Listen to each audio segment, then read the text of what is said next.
Hello， 大家好，我是怡言。因为最近我生病的关系，所以你们今天听到我的声音可能会有点怪怪啦。那么官方的完整预告已经出现了，我看了这个预告之后，只有一个字：帅。并且他们这一次也算是比较用心了。我有说过嘛，之前他们做的埃及还有维京文明呢，都是1分半左右。这一次希腊文明足足给了3分08秒，是真的很用心，值得去看。那么今天讲的东西呢，依然还是讲里面看到的一些细节，还有分析统帅的技能之类的。那么也感谢上一个影片呢，有不少的观众给我科普一下关于这个斯巴达还有那个阿尔特弥的事情，因为我是真的没有看过那部电影，并且我就搜索了一下才知道，原来阿尔特弥他带的军队并不是土耳其，而是波斯，他跟波斯合作过。不过相关的历史资料你们还是自己搜索会比较好啦，如果有兴趣的话。总而言之，阿尔特弥出现在这里呢，也算是合理吧，有一点不合理又有一点合理啦。那么我们回来说这个影片吧，其实在封面呢，一开始就给你们看到新的统帅长什么样子了，并且当时候越南官方发布影片预告的时候就已经有出现他了，但是我忘记了，就变成我没有注意到这个统帅，我以为是紫色的 CP 啊。不过你们从他装扮上看呢，应该也猜得出他应该是紫色统帅来的，虽然他的盔甲是金色的，但是看一些细节，比方说头盔啊、衣服啊，都是有带一点紫色，所以他是紫色统帅的可能性是稍微大一点的。假设他是金色统帅，一般的是用红色才对。那么在左手边出现亚历山大，他会出现在这里也算是正常啊，他本身就是希腊人来的，而且还是古希腊马其顿国王，所以是合情合理的，只是他的时间点可能对不上啦，反正官方要放进去就给他放吧。那么亚历山大在这里是不是也表示说希腊文明就是步兵了呢？至少在我看来有很大可能啦。斯巴达王也是步兵的，亚历山大也是步兵的，然后新的统帅又没有骑马，什么鬼都没有，也是拿盾拿长枪，也有很大可能是步兵。再加上今天官方放的完整影片呢，我们可以更加清楚看到每一个士兵的长相。那我自己也是身为美术科，一般来讲呢，如果我之前有设计过的话，我会用回之前的设计。像上一个影片我有讲过，我原本看到广告里面提到的斯巴达跟我们现在看到的预告服装是不一样的，可以说是毫无相关的。看到广告里面的服饰呢，是比较接近斯巴达王，有可能那时候就是没有想到要怎样去设计，认为只是广告而已，没有必要设计到这么仔细，所以就把斯巴达王修修剪剪就变成这样子了。但是今天的情况不一样，官方不是要做广告，而是真的要推出这个新的文明了，就是说他们没有理由随随便便去设计新的兵种。我也去搜索了一下，找到类似相关的服饰，那么各位这个可以说是非常接近了吧，并且再加上官方这里看到的图片呢，全部都是金色，包括头盔、衣服、盾全部都是金色的，有可能这个是 T5 兵种的设计。你们可以看一下对比啊，头盔啊、服饰，尤其是头盔特别明显。那么我找到图片的来源呢，它是写希腊步兵的主要装备，所以大致上是已经可以确定了，希腊文明就是步兵，你们不用再争论是不是骑兵是不是工兵了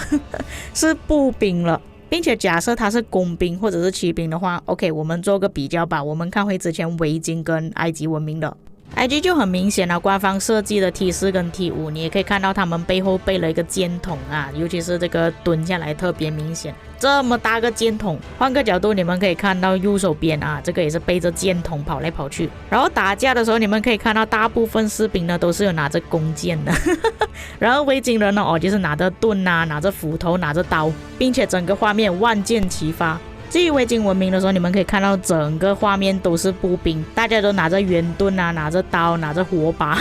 没有看到有骑兵啊。打仗进攻的时候全部都用跑的，没有看到有人骑马，也没有人射弓箭，都是丢投石炮，每个人背后上都有一个盾盘啊，这个就很明显了，这些就是我所谓的小细节。那么问题来了，我们现在画面上看到的到底是 T4 还是 T5？ 那大部分玩家可能会觉得这个是 T5 吧，因为我也这么觉得毕竟这些士兵的金色元素太多，包括他的武器、盾、头盔、衣服都是。但是我去看了官方的影片里面呢，又看到另外一个兵种，他头盔比较短一点，而且感觉这个做的比较细致一点。但是整个影片看下来呢，我都没有仔细看到他们的脸，所以我不确定这个是 T5 呢，还是我们现在看到这个画面是 T5。因为根据我搜索到的资料呢，现在我们看这个画面的兵种，它是属于希腊的步兵。在影片开场我看到这个兵种呢是属于斯巴达王自己带的士兵，也就是说这个是属于斯巴达士兵。当然我这里也不是讲要分开什么希腊、斯巴达、什么罗马之类，不是这样子啦，我只是讲它的兵种可能是不一样的兵种而已，也有可能只是专门拿来做戏剧而已。你们也看到了嘛，官方都不要放脸的特写出来，所以这里只有2个可能，第一就是这个兵种才是真的 T5，第二个可能斯巴达士兵是不存在的，只有我们现在这个画面看到的士兵才是真正希腊的特色。不过肯定是会有 T4 跟 T5 的区别啦，只是 T4 呢就没有这么多金色的元素，我们看到影片里面那个太多金色元素，所以我觉得不太大可能是 T4。T5 就直接给你一身金了，就连武器也是金色的，但是刚刚看的 T4 它的武器是银色的，回到影片看他们的武器也是金色的，所以我推测是 T5 的可能性大一点啊。至于 T4 可能也只是改一点点而已啦，可能头盔比较小，或者是身形比较小，他的武器是银色的啊，可能就这样子咯，然后没有盾牌至于新的统帅这个角度实在是太明显了，不过跟我找的图片有一点出入啦，就是他没有胡子，不过衣服是有对上的，就是有2匹马。头盔那个我不懂能不能算是那个羊角，可能官方要偷工减料，不要画这么多东西他就干脆画2个羊角上去。最明显的应该还是他那个角吧，不过我还是不确定我自己的推测到底是不是正确的。不过我还有找到一张他年轻时候的雕像，你们觉得有像吗？放大来看之后，好像又是这么一回事哦可是他的头盔呢？那个羊角又不见了，有点头痛啊。衣服确实是像的。那么假设他是紫色统帅啦，因为也很明显了吧，他的头紫到不能再紫也就是说另外一个统帅呢可能就是金色的。通常新的文明出现了肯定是会有一金一紫，只是统帅肯定是根据文明他是什么兵种就拿什么兵种，金色就不一定，有可能金色他是领袖啊，可能是其他兵种。看那个金色统帅呢，再看一下他的背景故事，我觉得有很大可能他是进攻类型或者是辅助。至于这个紫色嘛，哎呀有点难猜他的样子看起来有点呆，很难猜，有可能是攻城或者是进攻，毕竟预告都讲到他好像很厉害这样子，哇出去打仗啊杀人啊不过也不排除他可能是金色啊，是我怪错他也说不定不过上次预告出现之后，因为出现太多斯巴达的画面了，就很多观众问我说是不是斯巴达王要批画？你们不用想那么远去了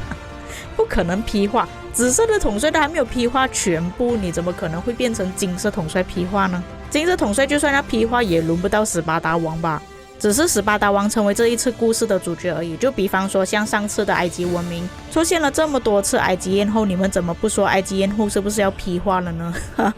这个问题也是很奇怪耶。反而斯巴达王出现了，你们就讲斯巴达王要批画了，步兵要崛起了什么逻辑不管怎样，希腊文明会在7月11日正式上线啦。那么亚历山大的博物馆到底是他们之前还是之后才出现呢？不过我看到有些观众说可能现在放预告要等到11、12月才出现可能是官方画的饼太多，大家都已经有一个心理准备讲哎呀他现在放消息不代表他马上要出的那么以上就是本期内容，至于各位有什么看法可以在评论区给我知道，我们下个影片再见。